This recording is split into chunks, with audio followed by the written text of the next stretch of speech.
Hello dear students. In this video, we will learn what is pop operation on stack.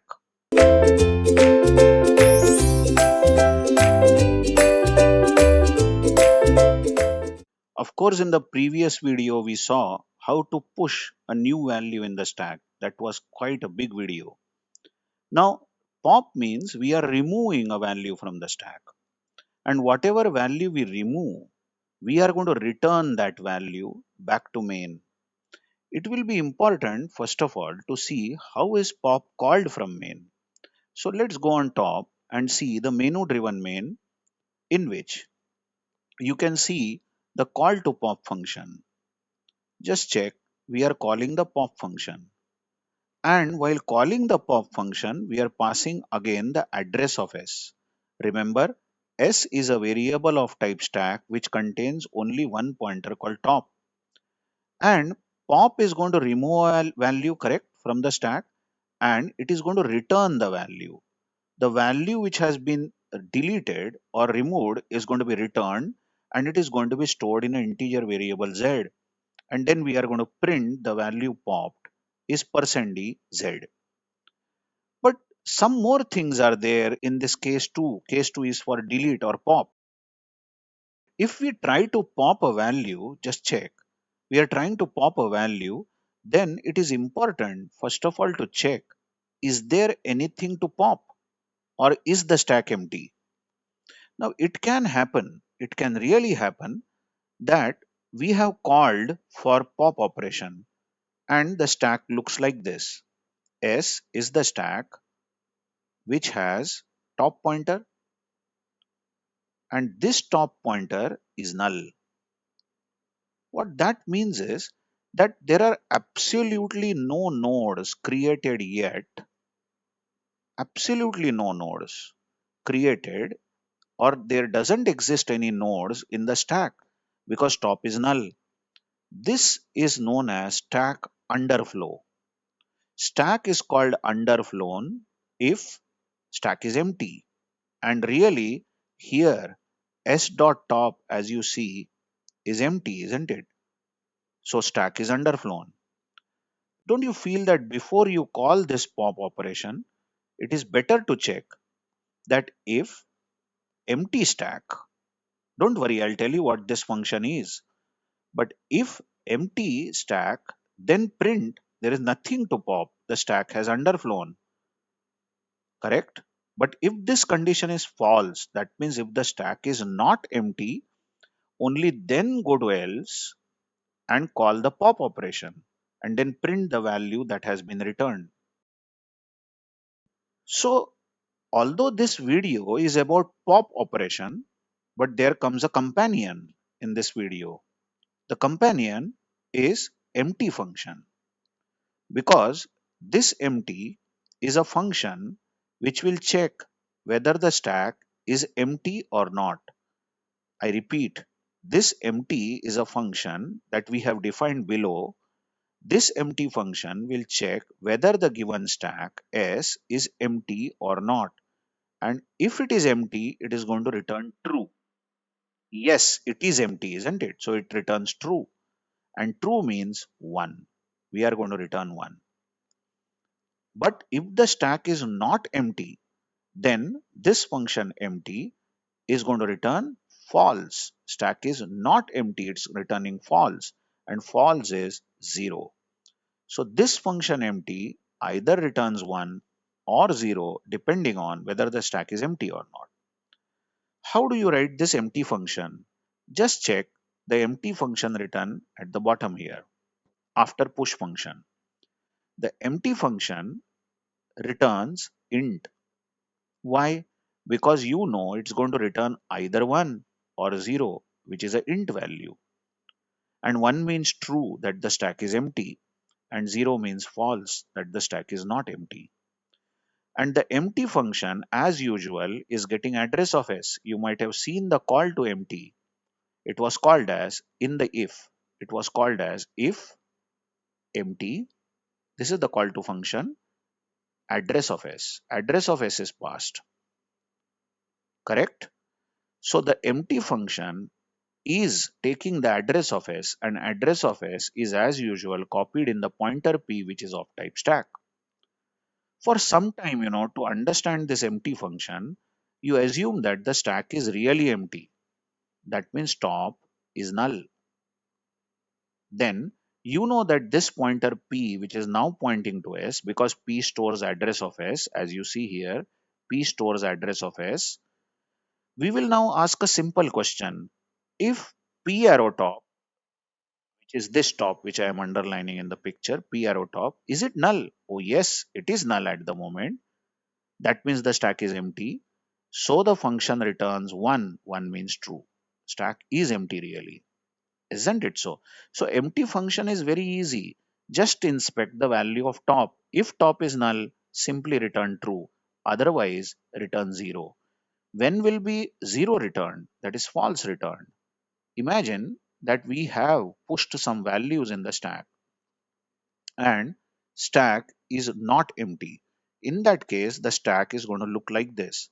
S is containing top, and maybe top is pointing to 30, and 30 has next, and this next is pointing to 20. 20 has next, and this next is pointing to 10. 10 has next, and this next is null.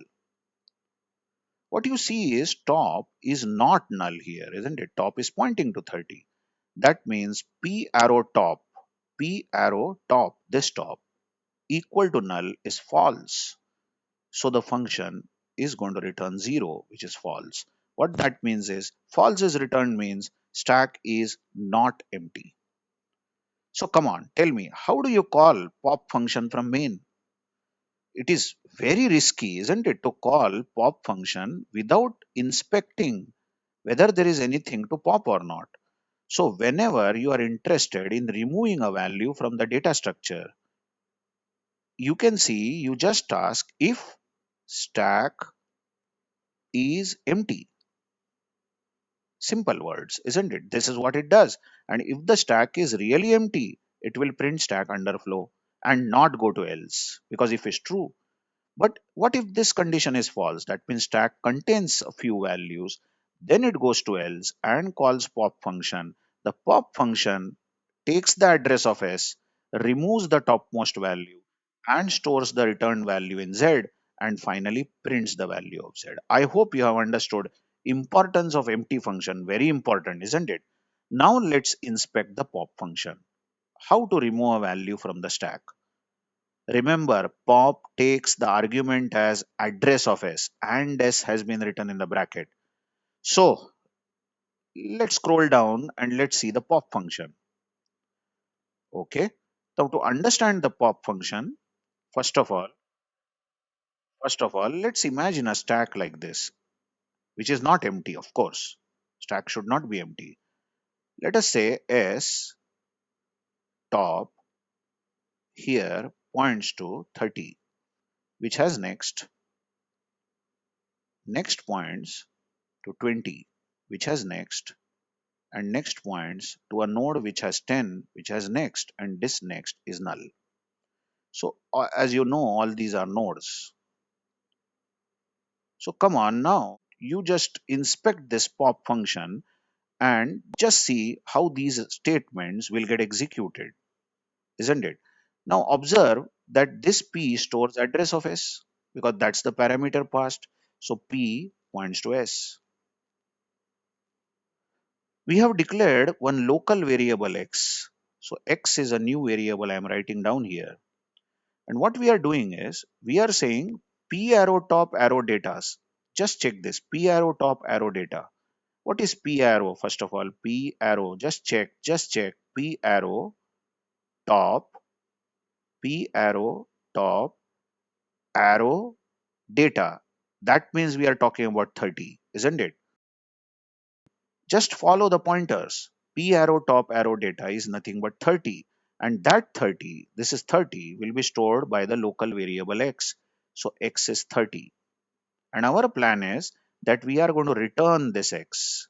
Check the last line. We are going to return this x back to main.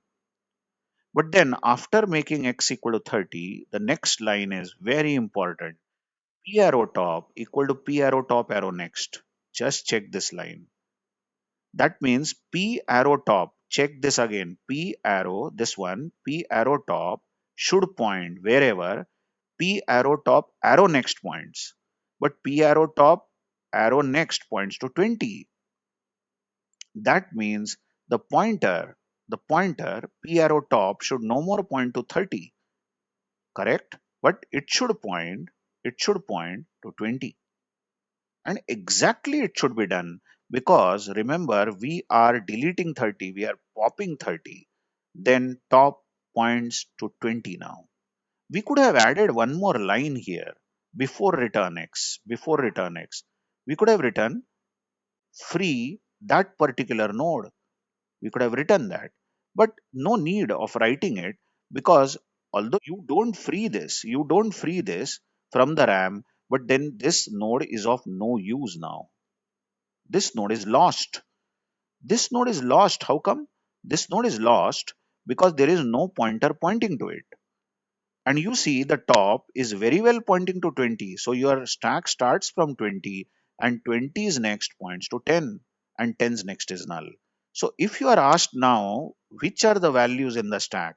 The values in the stack are 20 and 20 has next pointing to 10.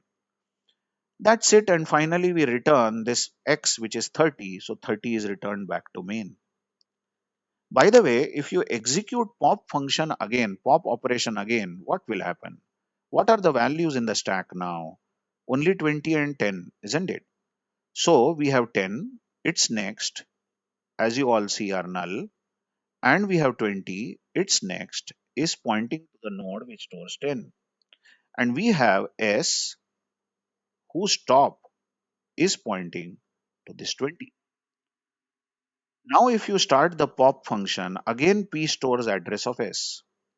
So P is pointing to S. Now watch, X is again equal to P arrow top arrow data. Now P arrow, follow the pointers, P arrow top arrow data. This data 20 we are talking about. So X becomes 20.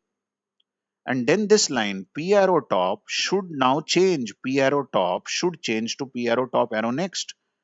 But P arrow top arrow next, observe, is pointing to 10. So this top pointer will not point to 20, but it will point to the node which stores 10. I hope you are understanding.